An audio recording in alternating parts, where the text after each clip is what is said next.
ओम नमो भगवते वासुदेवाय। ओम नमो भगवते वासुदेवाय। ओम नमो भगवते वासुदेवाय। ओम अज्ञानतिमिरान्धस्य ज्ञानाञ्जनशलाकया चक्षुरुन्मीलितं येन तस्मै श्रीगुरवे नमः। नमः ॐ विष्णुपादाय कृष्णपृष्ठाय भूतले श्रीमते भक्तिवेदान्त स्वामिनिति नामिने। नमस्ते सारस्वते देवे गौरवाणी प्रचारिणे निर्विशेषा शून्यवादी पाश्चात्यदेशतारिणे। जय श्री कृष्णा चैतन्य प्रभु नित्यानंदा श्री अद्वैत गदाधर श्रीवासादि गौर भक्तविंदा। हरे कृष्णा कृष्णा कृष्णा हरे हरे, हरे रामा राम राम हरे हरे। जगत गुरु श्रील प्रभुपाद की जय। भगवत वाणी भगवत गीता जी की जय। गुरु महाराज की जय। श्री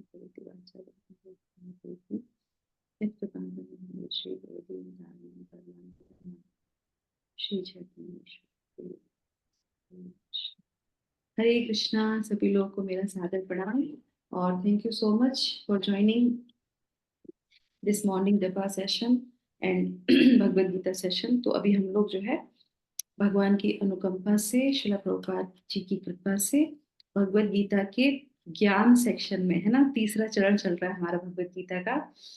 और ये जो भाग है भगवद गीता का तीसरा, ये जो है प्रयोजन को दृष्ट दिखाता है कि हमारा प्रयोजन क्या होना चाहिए। भगवान चाहते हैं कि तुम इस जगत से बाहर निकल के आ जाओ। तो ये जो ज्ञान सेक्शन है प्रयोजन बताता है, साथ में ही संसार रूपी जो जेल है जिसमें हम बंधे हैं उसको दर्शाता है। इसीलिए आप देखेंगे इस सेक्शन में जितने भी अध्याय हैं उसमें तीव्रता बताई गई है कि हम कितनी बुरी तरीके से फंसे हैं, अब इससे हमें बाहर निकलना है। तो ये सारा जो है ज्ञान उस दरवाजे का कार्य करता है जिससे हम इस जगत से बाहर निकल सकते हैं, उस ज्ञान से, है ना। तो ये बहुत इंपॉर्टेंट सेक्शन है हमारा और लगभग हम लोग आखिरी पड़ाव पे चल रहे हैं। 2 अध्याय और उसके बाद हम लोग पूरी भगवत गीता को पारायण कर लेंगे। तो जो भी भक्त वृंद ने शुरू से, प्रथम दिवस से, प्रथम अध्याय से हमारे साथ रहे हैं, जैसे मोरना माता जी को मैं देख सकती हूँ, वो अत्यंत जो है भाग्यशाली हैं। भगवान की, गुरु की अत्यंत कृपा है और इस कृपा को व्यर्थ नहीं जाने देना चाहिए। जो हमने ये यज्ञ किया है एक साथ, इसको व्यर्थ नहीं जाने देना चाहिए। हर दिन हमें संकल्प करना चाहिए कि आज हम अपने आध्यात्मिक जीवन में इस तरह से प्रगति कर सकते हैं। ठीक है, तो इस अनुकंपा के साथ आज हम लोग पढ़ेंगे महात्म्य इस अध्याय का। बहुत सुंदर ये अध्याय है क्योंकि कलयुग में, सतयुग में क्या था, अलग अलग थे, है ना। दानव भी अलग था, है ना। और क्या था, जो है दैवी गुण और जो है राक्षसी गुण दोनों अलग अलग रहते थे। राक्षस अलग और देवता अलग, सही है ना। और उसके बाद फिर जब दूसरा युग आता है तो फिर क्या होता था, एक ही परिवार में आ जाते हैं। आपने देखा ना त्रेता युग में क्या हुआ, राम जी उसमें ही आ गए और वो भी आ गए, तो एक ही जगह रहते थे, एक ही प्रांत में रहते थे, इस तरीके से। पर कलयुग में क्या बताते हैं, मतलब हाँ त्रेता में था एक ही जगह पे रहते थे, दूर दूर होते थे पर एक ही जगह, है ना।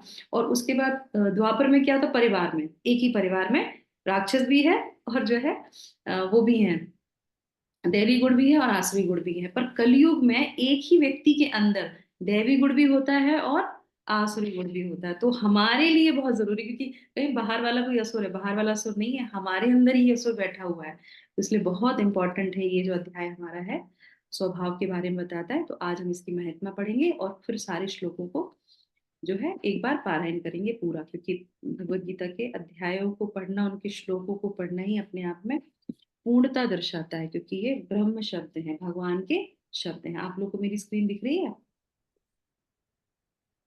हम्म। यस माता जी। ठीक। तो यस हम माता शुरू जी। करते हैं। अध्याय भगवत गीता का 16, दैवी तथा आसुरी स्वभाव। श्रीमद् भगवत गीता जी की जय। भगवत गीता अध्याय 6 महात्म्य की जय। तो हम लोग वॉलींटियर करेंगे, एक पैराग्राफ में पढ़ती हूँ, उसके बाद आप लोग शुरू कीजिएगा। भगवान शिव ने कहा, मेरी प्रिय पार्वती, अब मैं आपको श्रीमद् भगवत गीता के 16वें अध्याय की महिमा को बताऊंगा। यस माता जी, पढ़िए। हरे कृष्णा। गुजरात में सौराष्ट्र यानी सूरत नामक नगर है। वहाँ राजा खड़क बाहू का राज्य था, जहाँ वे एक दूसरे स्वर्ग के राजा इंद्र की तरह रहते थे। हरे कृष्णा। हरे कृष्ण। उसने एक मदमस्त हाथी को रखा था अरि अरिमर्दन था जिसका नाम अरिमर्दन था, और उसके अभिमान के कारण उसके माथे से लगातार एक तरल पदार्थ बैठा रहता था। एक दिन उस हाथी ने क्रोधावेश में अपनी जंजीरों को तोड़ दिया और अपने बाड़े को नष्ट करना शुरू कर दिया, जिसके बाद वह यहाँ वहां दौड़ने लगा और मतवाला होकर नागरिकों का पीछा करने लगा। सभी जितना शीघ्र हो सके भाग गए। हरे कृष्ण। हाथी रखने वाले ने तुरंत राजा को सूचना दी। जब राजा ने सुना तो वह अपने बेटे के साथ उस स्थान पर चला गया जहाँ वह पागल हाथी था। राजा खड़क बाहु जंगली हाथियों को नियंत्रित करने की कला जानते थे। हरे कृष्णा। राजा जब उस स्थान पर पहुंचा जहां हाथी उन्मत्त भाग रहा था, तो उसने देखा कि कई व्यक्ति रौंद दिए गए हैं और अन्य लोग उस हाथी से बचने के लिए यहाँ वहां दौड़ रहे हैं। उसी समय जब राजा उस अव्यवस्था को देख रहे थे, तो उन्होंने देखा कि एक ब्राह्मण शांति से झील में स्नान करके लौट रहा था। वह ब्राह्मण श्रीमद् भागवत गीता के 16वें अध्याय से पहले 3 श्लोकों का मौन रहकर पाठ कर रहे थे, जिसकी शुरुआत अभयम निर्भयता शब्द से होती है। हरे कृष्णा। जब लोगों ने देखा कि ब्राह्मण हाथी की ओर जा रहे हैं, तो उन्होंने उनको उस हाथी के निकट न जाने के लिए कहने का प्रयास किया, लेकिन वह ब्राह्मण सीधे उस पागल हाथी के पास चले गए और उसे सहलाने लगे।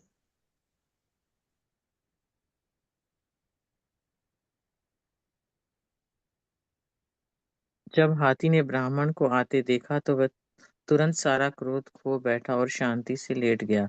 उसके बाद जब ब्राह्मण ने हाथी की पीठ थपथपाई तो वह शांति पूर्वक अपने मार्ग पर चला गया। जब राजा और सभी नागरिकों ने इस आश्चर्यजनक घटना को देखा तो वह चकित रह गए। राजा तुरंत चलकर उस ब्राह्मण के चरणों में गिर गया और उससे पूछा, ऐसी शांति और अद्भुत शक्तियों को प्राप्त करने के लिए आपने क्या तपस्या और पूजा की है? ब्राह्मण ने उत्तर दिया, प्रतिदिन मैं श्रीमद् भगवत गीता के 16वें अध्याय से कुछ श्लोकों का पाठ करता हूँ। भगवान शिव ने कहा, उस राजा ने ब्राह्मण से महल में आने का अनुरोध किया, नहीं जहां उन्होंने दान में उन्हें 100 सोने के सिक्के भेंट किए, और उस पवित्र ब्राह्मण से अनुरोध किया कि श्रीमद् भागवत गीता के 16वें अध्याय से उन श्लोकों के पाठ में उन्हें ज्ञान दे। हरे कृष्ण। राजा खड़क बाहु कुछ समय तक उन श्लोकों का पाठ करने के बाद एक दिन अपने पहरेदारों के साथ उस स्थान पर गया जहां उस पागल हाथी को रखा गया था, और हाथी के रखवालों को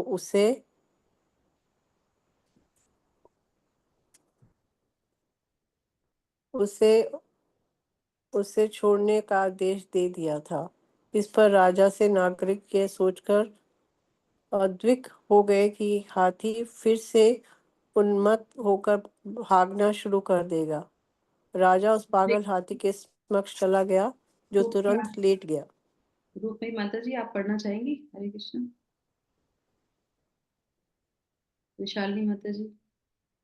लेट गया और उसने उसे सहलाना शुरू कर दिया।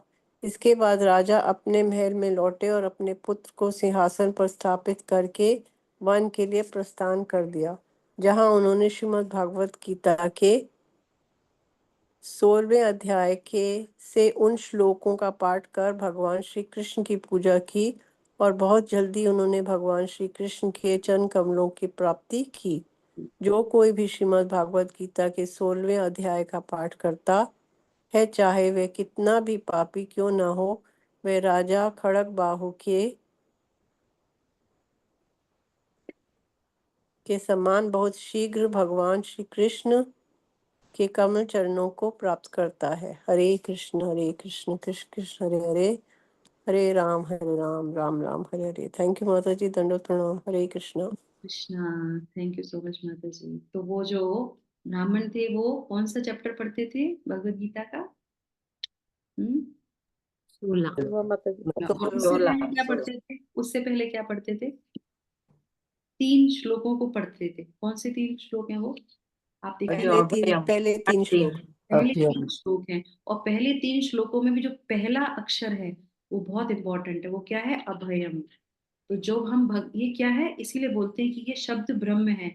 जो हम बोलते हैं भगवान उसको हमारे अंदर देते हैं। तो इसीलिए ये जो भगवत गीता का एक एक श्लोक, अब देखेंगे जैसे हम लोग बात कर रहे थे मधुरिमा माता जी, तो कोई भी व्यक्ति जब अपना शरीर त्याग के चला जाता है तो द्वितीय अध्याय का पाठ किया जाता है। क्यों? क्योंकि उस समय जब पाठ करते हैं तो वही ज्ञान कि शरीर अलग है, आत्मा अलग है। क्योंकि आत्मा जाने शरीर जाने के बाद भी आत्मा शरीर से लिपटी रहती है, उसको दुख होता रहता है। तो उस समय द्वितीय अध्याय का पाठ करते हैं जिससे कि वो आत्मा सुन सकती है। तो वो आत्मा सुनती है कि हम अलग हैं, तो उसको वो दुख ना हो और वो आराम से त्याग कर चली जाए। तो वो कंडीशन ही क्यों आए, है ना?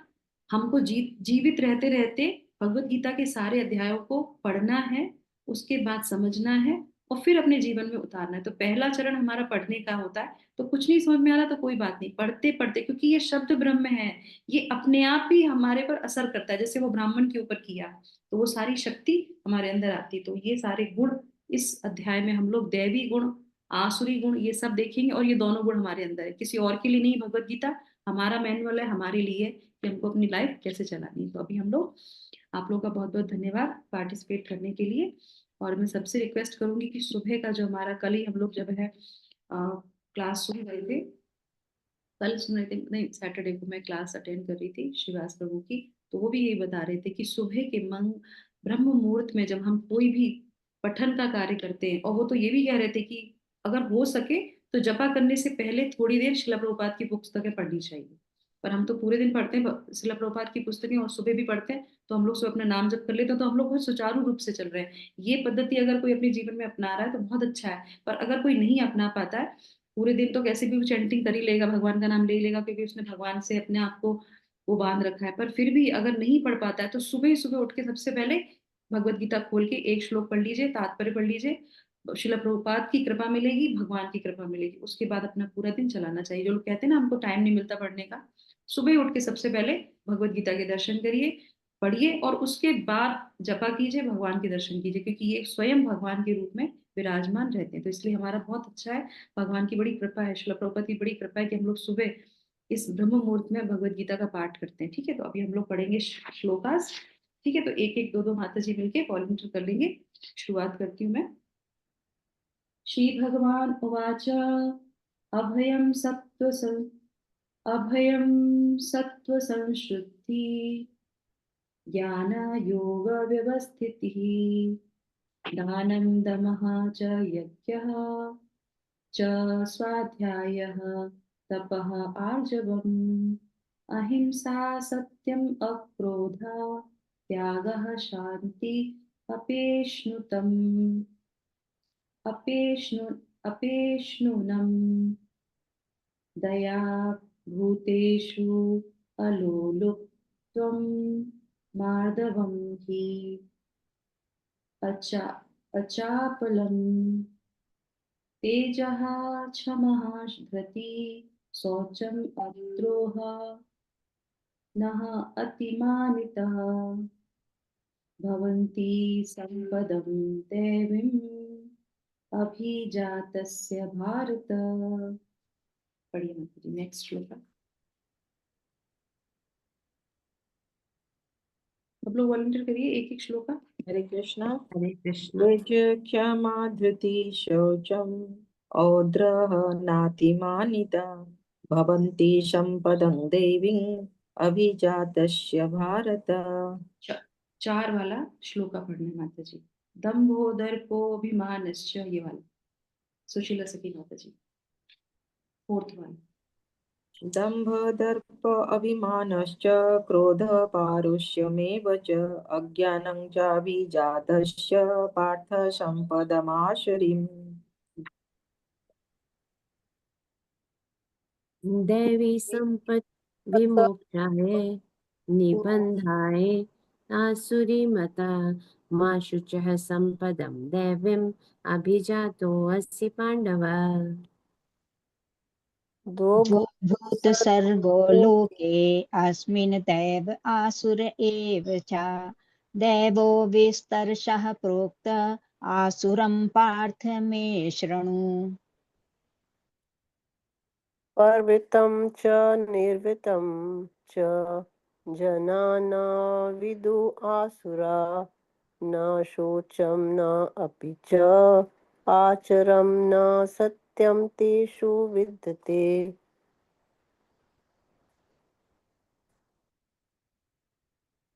असत्यम अप्रतिष्ठम ते जगत आहु अनीश्वरम अपरस्परम संभूतम कियम अन्यतः कामहेतुकम्। एतां दृष्टिम् अवष्टभ्य नष्ट आत्माना अल्पबुद्धया प्रभवन्ति उग्रकर्माणा क्षयाय जगत आहिता। काममाश्रित्य दुष्पूरं दम्भमानम् अदान्विता मोहात् गृहीत्वा सन्तग्रायान् प्रवर्तन्ते असुचिवृता। चिन्ता मां परिमेयं च प्रलय अन्ताम् उप्राशिता काम काम उपभोगा वर्मा एतवत् इति श्रिता आशा पाश। माता जी हाँ, बस आप 11वां पढ़ लीजिए, 12वां कोई और माता जी पढ़ लेंगे। 12वां कोई और पढ़ लीजिए।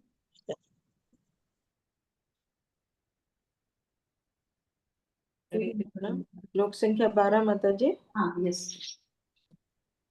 आशापाशशतैर्बद्धः काम क्रोध परायणः ईर्हन्ते कामो भोगार्थं न्यायेनार्थ संचयान्। सिद्ध्यम् अर्थे मया लब्धम् इमं मा प्राप्स्ये मनोरथम् इदमस्तीदमपि मेव भविष्यति पुनर्धनम्। 14 कोई और पढ़ लीजिए। सुनीता माता जी, वंदना माता जी, नंदा माता जी, पढ़िए सब लोग एक एक। गीता माता जी। असो मया हतः शत्रुर्निश्चये चापरानपि ईश्वरो अहमहं भोगी सिद्धोऽहं बलवान् सुखी। अड़या अस्ति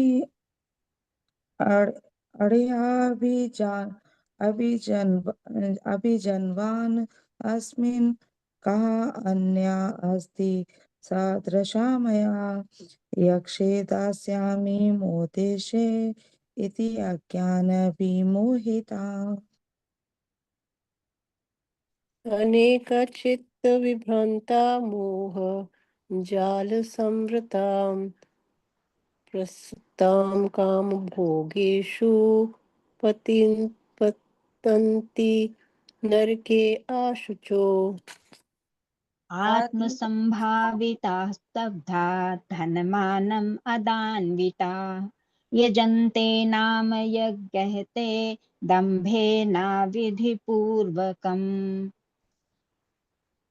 अहंकारं बलं दर्पं कामं क्रोधं च संश्रिता माम् आत्मपरं देहेषु प्रद्विषन्तः अभ्यसूय कहा। आसुरीं योनिम् आपन्ना मूढा जन्मानि जन्मनि सुषमा माम माता जी अप्राप्य 90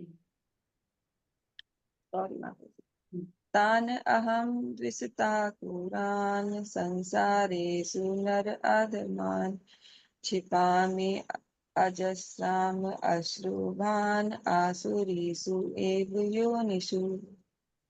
आसुरी योनिमापन्ना मूढा जन्मनि जन्मनि मां प्राप्येत कौन्तेय ततो यान्तधमागतिम्। त्रिविधं नरकस्येदं द्वारं नाशन्महात्मनं कामं क्रोधस्तथा लोभं तस्मादेतत्त्रयं त्यजेत।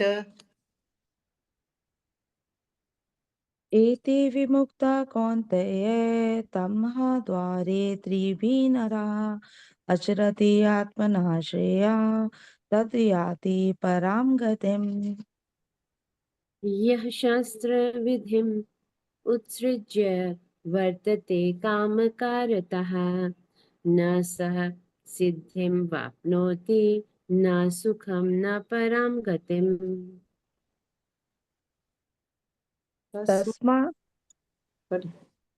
तस्मात् शास्त्रं प्रणामं ते कार्य आकार्य व्यवस्थितो ज्ञात्वा शास्त्रविधानोक्ता उक्तं कर्म कर्तुम् इह अर्हसि। हरे कृष्णा कृष्ण कृष्ण हरे हरे हरे राम राम राम हरे हरे। जगत गुरु श्रील प्रभुपाद की जय। भगवत वाणी भगवत गीता जी की जय। भगवत गीता अध्याय 16 की जय। हरि ओम तत्सत। हरे कृष्णा। तो आज हम लोगों ने प्रारंभ कर दिया अपना भगवत गीता का 16वां अध्याय। कल से हम लोग एक एक दो दो 3 श्लोक, तो ये 3 श्लोकों का बहुत लंबा तात्पर्य है, तो एक एक करके सारे गुणों का वर्णन हम लोग सीखेंगे। और आप सभी लोगों से मेरा अनुरोध है कि आप सब लोग वॉलेंटियर कीजिए। बिल्कुल मत सोचिए कि हम सही पढ़ रहे हैं या गलत पढ़ रहे हैं, अशुद्ध पढ़ रहे हैं कि शुद्ध पढ़ रहे हैं। नहीं, हम लोग तो शुद्ध है ही नहीं। हमारी वाणी शुद्ध नहीं है, हमारी इंद्रियां शुद्ध नहीं, कुछ भी शुद्ध नहीं है। भगवत गीता में स्वयं भगवान कहते हैं कि हम लोग जो है अपूर्ण ही आए हैं। तो बिल्कुल मत सोचिए, क्योंकि हम भगवान के अंश हैं, भगवान के बच्चे। हम प्रयास कर रहे हैं कि जो भगवान ने बोला हम पढ़ें।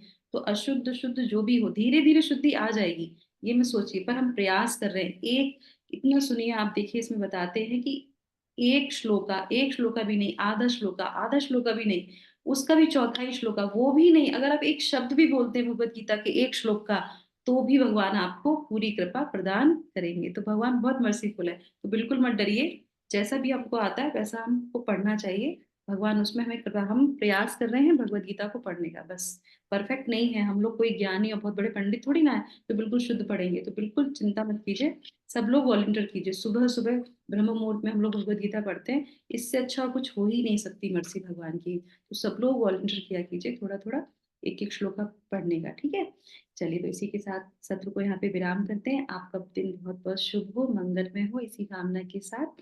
और भगवान की असीम कृपा सब लोगों पे बनी रहे। भगवान की वाणी को हम समझ पाए, सुन पाए और उसको अपने जीवन में अपना पाए, इसी प्रार्थना के साथ हरे कृष्णा महामंत्र 3 बार सभी जीवों के लिए, जो भी भगवान से पृथक हैं, जो भगवान से जुड़ नहीं पाए हैं, उन सभी जीवों के लिए और उपस्थित सभी यहाँ पे भक्तवृंद के लिए।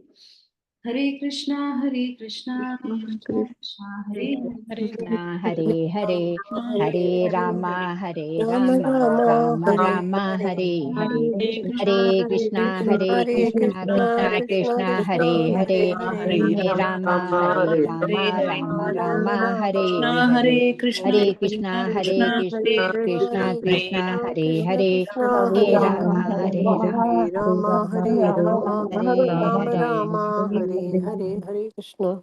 राम माता जी, थैंक यू मच। जी का थैंक जय। यू सो तो मच। दंडवत प्रणाम। हरे कृष्णा दंडवत माता राम जी माता सभी को जी, दंडवत थैंक यू प्रणाम। सो मच। हरे हरे कृष्णा माता कृष्णा। जी, सभी को सादर प्रणाम। Thank you so actually much माता जी। हमारे ग्रुप में एक माता जी हैं, मधुरिमा माता जी। तो उनकी माता जी का जो है उन्होंने शरीर त्याग किया है। तो उनकी उस आत्मा के लिए जो यहाँ से शरीर त्याग के गई है, तो उनके लिए हम प्रार्थना करेंगे। कि वो जहाँ पे भी हैं भगवान के चरणों में उनको स्थान प्राप्त हो और पूरे परिवार को जो है उस शोक से बाहर निकल के आए। भगवान शक्ति प्रदान करे। और इन सारी घटनाओं से हमें अपने जीवन में ये सीखना चाहिए कि यहाँ पे कुछ भी शाश्वत नहीं है। किसी भी क्षण हम यहाँ से जा सकते हैं, हमारे परिवार का कोई भी जा सकता है। तो जब हम भगवान का नाम लेते हैं तो हमें ये भी ध्यान रखना चाहिए, भगवान से विनती करना चाहिए कि भगवान हम इस संसार में क्षणिक आए हैं, हमें नहीं पता हम कितने दिनों के लिए हैं। तो जितना भी समय हम यहाँ पे हैं हम एटलीस्ट आपके नाम का उच्चारण कर सकें। और जो भगवान से पृथक हो गए उनके लिए भी हमें प्रार्थना करनी चाहिए। तो इसी तरह हम उनकी माता के लिए प्रार्थना करते हैं, उनके पूरे परिवार के लिए 3 बार हरे कृष्णा महामंत्र। हरे कृष्णा हरे हरे कृष्णा कृष्णा हरे कृष्णा हरे कृष्णा हरे कृष्णा राम कृष्णा हरे हरे हरे राम राम राम राम हरे राम राम हरे राम कृष्णा हरे हरे हरे कृष्णा हरे कृष्णा कृष्णा कृष्णा हरे हरे कृष्णा हरे कृष्णा हरे हरे हरे हरे राम राम राम राम राम राम हरे हरे हरे कृष्णा हे कृष्णा कृष्णा कृष्णा हरे हरे कृष्णा हरे कृष्णा राम हरे राम हरे राम हरे राम राम राम हरे हरे। हरे कृष्णा तो जब हरे भी हम लोग भगवत गीता का पारायण करते हैं, जैसे आज हम लोगों ने पूरी एक चैप्टर का पारायण किया है ना, और उसके बाद किसी ऐसे आत्मा के लिए प्रार्थना करते हैं जिसने अपना शरीर त्याग किया है, तो वो हमारे जिह्वा पे हमारे शब्दों में शक्ति आती है। तो कभी भी अगर ऐसा हो कि कोई व्यक्ति चला गया है, शरीर उसने उसका त्याग दिया है, तो प्रयास करना चाहिए कि हमें भगवत गीता का पारायण करना चाहिए, एक अध्याय का, कोई सा भी कर सकते हैं, मुख्यतः से जो है द्वितीय अध्याय का। और अगर आप वैसा करते हैं और उसके बाद हरे कृष्णा महामंत्र बोलते हैं तो अवश्य ही जो है उसको गति जो है निश्चित प्राप्त हो जाती है। तो इसीलिए जब देखेंगे अभी एक कार्यक्रम जब होता है तो भगवत गीता का दान दिया जाता है, भगवत गीता का पाठ किया जाता है, उसके लिए हरे कृष्ण महामंत्र किया जाता है। जो पंडित भी आते हैं वो भी यही कार्य करते हैं। तो इसीलिए इसका बहुत बड़ा महत्व है, इसलिए सभी लोग अवश्य ही भगवत गीता के पारायण जरूर करना चाहिए। और प्रयास भगवान से ये प्रार्थना करनी चाहिए, भगवान जैसे भगवत गीता हमारी पूर्ण हो, आप हमें दोबारा अवसर दीजिए कि हम दोबारा इसको पारायण शुरू कर दें सबके साथ, है ना। तो इस तरीके से हम लोग कल से अपना 16वें अध्याय को प्रारंभ करेंगे। भगवत गीता जी की जय। हरिओम तत्सत। Hare Krishna. Thank you so much. Hare Krishna. Hare Krishna. Thank you Krishna. So much माता जी, सादर माता प्रणाम। जी, थैंक थैंक यू, यू सादर वेरी प्रणाम। मच।